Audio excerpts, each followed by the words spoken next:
Hi, I'm Mick Garris, and today's trailer from hell is a little-known Bert Gordon ghost story called Tormented, which I saw in a little cinderblock theater in the San Fernando Valley when my parents dropped me off. It was cheaper than a babysitter when I was 8 years old.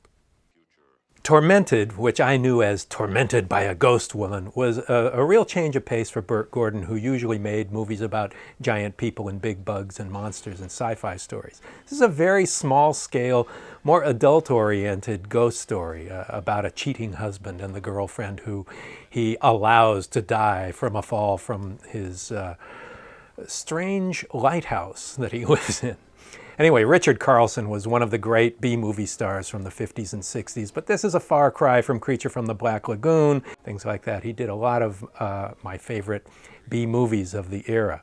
Mostly, Bert Gordon was known for devising his very low-budget special effects with giant bugs and things. And in this case, there aren't really a lot of effects, but there is one I remember that really haunted me, where he's holding the head of the dead woman. Here it is, right here, where the head of the dead woman confronts him and scares the shit out of him. And that stuck with me for a long time, as did Julie Redding, who played that woman. This was, for an 8-year-old, an eye-filling screen icon for me that, well, helped me in my formative years. It was written by George Worthing Yates, who wrote most of Bert Gordon's best-known movies, including Earth vs. the Spider, The Amazing Colossal Man, Attack of the Puppet People.